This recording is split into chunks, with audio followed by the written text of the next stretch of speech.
He had cleared security, ticket in hand, finally heading to see his family after years apart. The hum of airport chatter surrounded him, ordinary, safe, routine, until a sudden voice cut through the noise. "Sir, step aside!" What began as a random inspection spiraled into something far darker, a test of dignity, fear, and truth.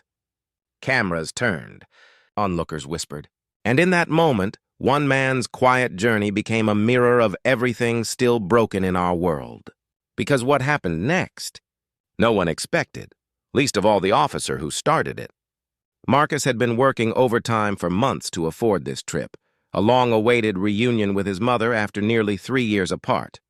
He was the kind of man who kept his head down, smiling at strangers, believing that if you treated people kindly, they'd return the same.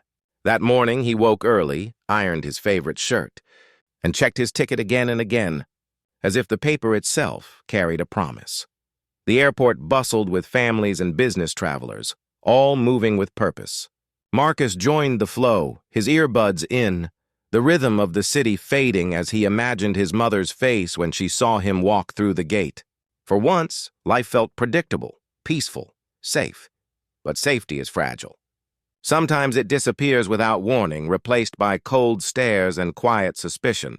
And before Marcus reached his plane, he'd discover how quickly the simple act of traveling could turn into something else entirely, a test he never asked to take. Marcus handed over his boarding pass with the same easy smile he gave every clerk and guard that morning. But this time, the scanner beeped in a sharp, uneasy tone. The officer behind the counter frowned, glanced at the screen, then at Marcus. Another officer approached, broad-shouldered, stone-faced. Without a word, he gestured for Marcus to step aside. People in line shifted awkwardly. Marcus felt the weight of their eyes before he even understood what was happening. He hadn't done anything wrong. His passport was valid, his ticket confirmed. He tried to keep his voice calm as he asked if there was a problem, but the officers ignored his question, speaking quietly to one another instead. A random search, they said. Just routine. Marcus wanted to believe that. But routine searches didn't usually involve every possession being unpacked methodically while a crowd formed nearby. His bag, his carefully folded clothes, his small wrapped gifts for his mother, was turned inside out under the bright fluorescent lights. Each item examined as if it carried a secret. He watched the officer's eyes, waiting for a flicker of reason or decency, but found only suspicion. Even his tone carried an edge, that patronizing calm reserved for someone already judged guilty. "You traveling alone?" one asked. Marcus nodded. The officer's lips tightened, confirmation, it seemed, of whatever stereotype filled his mind. Minutes stretched. The murmur of curious onlookers grew louder. A teenager whispered to his friend. A woman pulled her child closer. Marcus felt heat rising in his chest, not just from humiliation, but from the quiet realization that this wasn't about security anymore. It was about perception, skin, power. When the officer told him to remove his shoes for another inspection, Marcus hesitated. That brief pause, born of fatigue more than defiance, was all it took. Another officer stepped closer, hand hovering near his taser. "Sir, don't make this harder." The words, though calm, landed like a threat. Marcus felt trapped between his dignity and his safety. If he protested, he risked escalation. If he stayed silent, he reinforced their power. Around him, the airport kept moving, as if nothing unusual was happening. A world within a world, where injustice played out quietly for those willing to look away. They found nothing, of course. No contraband, no danger, nothing but a man stripped of ease and respect. But when the officer leaned in to mutter something under his breath, a half-apology tangled with defensiveness, Marcus stayed silent. Words couldn't undo what the moment had already carved into him. Still, what happened next would shift the weight of the entire encounter. Because someone in that growing crowd had been recording the scene from the first moment the scanner beeped. And before that day ended, Marcus's humiliation would spark a storm far larger than the narrow space between two security gates. The video spread like wildfire before Marcus even boarded another plane. Within hours, news outlets replayed the footage on loop.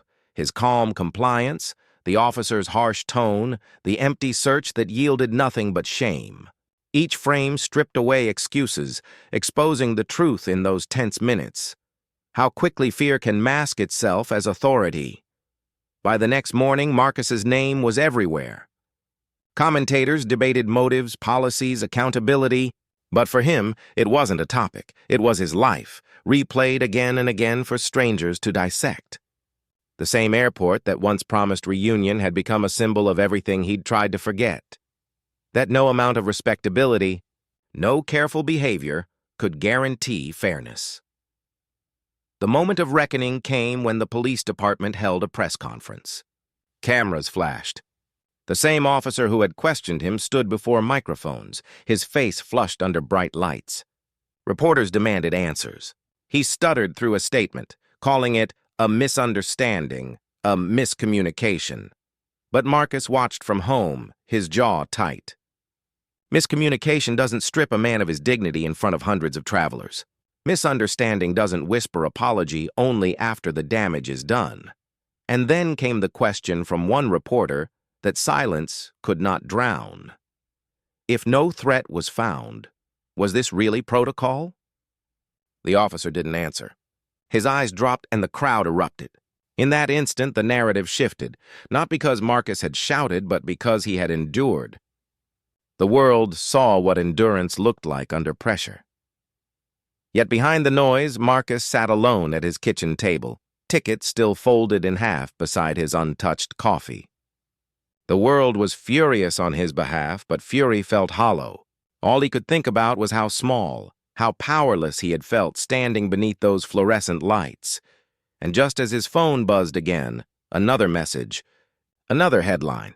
He realized what no one else had yet asked. What happens after the cameras stop?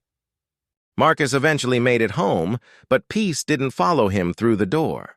The reunion he'd imagined, his mother's embrace, the laughter over a long table, was quieter than he'd dreamed. She hugged him tightly, trembling, whispering a prayer of relief between tears. He told her he was fine, but he wasn't. Not really. Days turned into weeks, and the noise around his story grew louder. There were protests, editorials, hashtags carrying his name. Some called him brave. Others said he was overreacting. Through it all, Marcus kept replaying those few minutes at the airport, wondering how something so ordinary could turn so violent without a single blow being struck. He realized the damage wasn't just physical. It was the steady erosion of trust. The tired weight of constantly having to prove his innocence in a world that should already know it. But out of that pain came something bigger. People began to share their own experiences, stories whispered for years in silence. Each post, each video, each conversation added another thread to a growing truth. This wasn't an isolated mistake. It was a mirror, reflecting patterns long ignored. Marcus chose not to fade back into quiet. He spoke at schools, community centers, even small rallies, not as a hero, but as a witness. His message was simple, that dignity shouldn't depend on who's wearing the uniform or the color of your skin. In the end, his story was never just about one checkpoint or one officer. It was about how easily fear can disguise itself as procedure, and how courage sometimes means just standing still and surviving. The question hangs there. For anyone listening, how many more ordinary days must be shattered before we decide that ordinary should belong to everyone?